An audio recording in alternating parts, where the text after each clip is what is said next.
The concept of Fallen Earth is it's a massively multiplayer online game. It's post-apocalyptic genre set in the southwest United States, specifically the Grand Canyon, 100 years after most of humanity, 99% thereabouts, has been wiped out by a horrible virus, and those who survived have mutations. So we have crazy two-headed lizard dogs, people with strange powers, giant chickens, Sasquatches, chupacabras, all kinds of great stuff.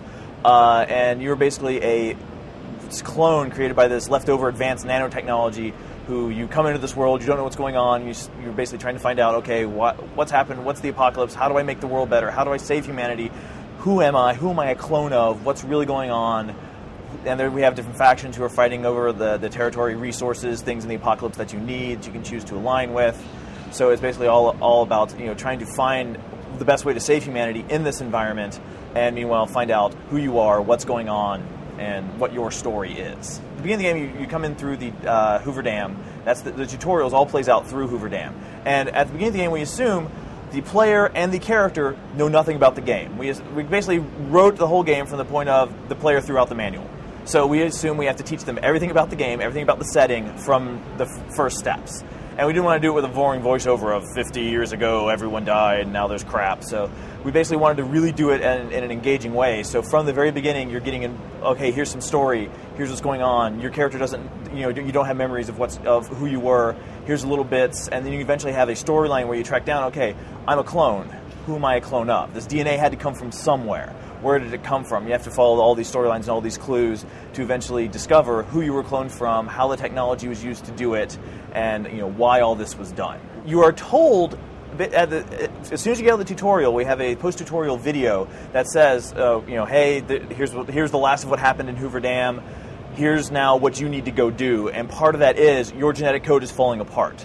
You're basically the cloning computer you were stored in gets blown up at the end of the tutorial. So an NPC has rebuilt your DNA code from other backups and stuff, but it's incomplete. You are basically suffering genetic degradation. So you're basically given the message: at some point you're going to stop cloning. You're just going to stay dead like everybody else. You need to go fix that eventually. You have some time, but you need to go do that. So basically, right out the door, you start with a mission in your mission window that's like you're dying. And you have to go, you don't have to do it right then, but it's a storyline that gives you right off the bat to go, okay, follow this, and it leads you throughout the game to find out more information about what's going on with that. Well, actually, you can play in first person or third person. It is based on a first-person shooter-style combat system. Whenever you attack someone, you have to put your reticle on the target, and you basically click a mouse button. If you're on target and in range, you do damage. So it's first-person shooter-based. You get extra damage for headshots, less for limbs. But once that hit is determined, the damage is determined using an RPG system. So it takes your weapon damage versus my armor, your attack skill versus my defense skill, and calculates the resulting damage. So basically it's FPS to hit people, RPG to figure out how the damage is, so we're kind of blending both worlds together on top of an RPG-style advancement system that as you go up levels and get more skills and so on and so forth. As a classless advancement system. As you go through the game, you get experience points for crafting, killing people. If you want to, you can play a straight crafter, never kill anybody, get to the max level in the game. Every 10th of a level you go up, you get 2 advancement points or APs. You get to spend those on whatever skills, attributes, stats, whatever you want to buy, so you can basically build characters to do what you want to do. If you want to build a tank, you spend a lot of points on endurance and strength, melee combat, armor use. If you want to build a rifle guy, you max out your dexterity and perception and your rifle skill. There are various interrelations between stats and skills. For example, if you want to be good at rifle, you have to max out dexterity and perception because those 2 skills affect rifle skill. And basically these skills allow you to use better equipment, like armor use. You can only use the best gear if you max out your armor use. They'll allow you special abilities, like the group tactics skill. You can buff out all your friends. We have a social skill that allows you to get better prices from merchants if you get it high enough.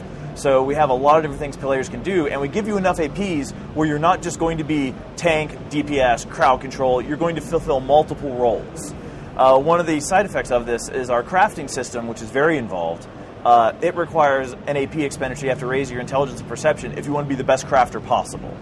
So a crafter will have to spend APs such that they won't be able to fulfill 2 to 3 roles like other characters will. One of them will be taken up by their crafting role, effectively. So you can have a tank crafter, or meanwhile a character who hadn't gone crafting could be both tank and DPS, for example. Generally speaking, we don't do a lot of huge critters that you fight for 20 minutes, because in an FPS-style system, it's just not as much fun. We have some in the game, and they work and they're fun, they're complex. You have to go do this one thing to get the boss, to weaken the boss, to do this other thing. So I mean, and there's strategy to it. but it's just something we found going forward isn't a strength of our system. The most fun battles we have are ones where instead of having one boss you fight, you have one guy who's a little bit tougher than everybody else who has lots of minions. So he'll basically come out, you have lots of people running around in chaos, shooting each other. That we found to be a lot more fun than fighting one big boss guy. But we do have a huge variety of creatures. We have Sasquatches, we have mutant super soldiers, we've got giant prairie chickens, which are giant mutant chickens, we've got chupacabras, which are really fast and fun. We have giant flesh-eating spore monsters, carnivorous plants, mutant vampires, underdwellers, just all kinds of good mutant stuff. We do have grouping. We have grouping, raids, and clans.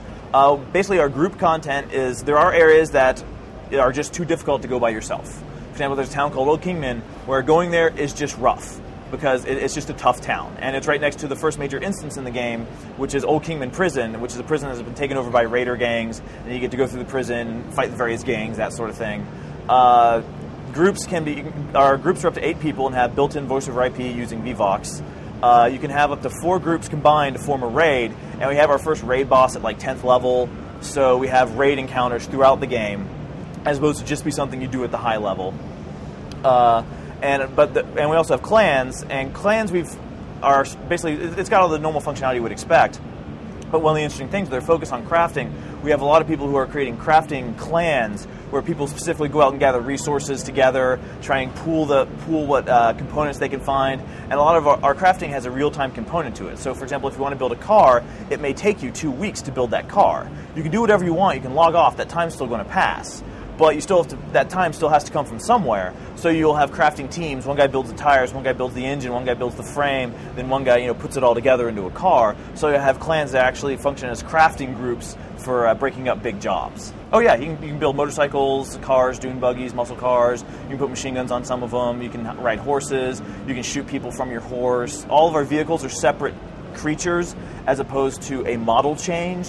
So they are just basically killable. So if you ride your horse into a PvP zone, people can shoot your horse out from under you, or they can blow up your car, and then you have to go repair it and get towed back to a garage. PvP is all region-based. So basically, if you walk into an area, you get a little sign that pops up that says, "Warning, you're approaching a PvP zone." And if you keep walking, another one pops up that says, "Hey, you're in a PvP zone now." As in a PvP zone, you can shoot anyone you want. There's no limit by faction or group. You have friendly fire. In a test we did last week, a guy was trying to heal me. A guy on my team was trying to heal me, hit the wrong button, Sonic lanced me instead, killed me. So you have to really be careful with what you're doing. But it's also the sort of thing like if we're both enforcers and you're being a pain in my butt, I can shoot you. So it is basically it's a free-for-all system. You can tell who's hostile to you we have color coding on the names and things like that, and see who's in your group. But it is very free-for-all. You can do whatever you want. And you have to be careful who you're shooting. Most of our PvP conflict is based around what we call conflict towns. They are towns that you can go to, do missions for your faction, get control points for the town, which give you, if you get enough, if you reach a certain threshold, the town becomes allied to your faction. All the guards in the town will attack your enemies, all the merchants will only deal with people who are friendly to your faction, and then you can start doing missions to upgrade the town, such as making the guards tougher. The merchants will offer better stuff. You can open up new missions. So basically, if you take control of the town, you unlock all this additional content that you can only get through doing that. Fallen Earth is currently in closed beta. We don't have a release date yet, but we're getting it out as soon as it's ready to go.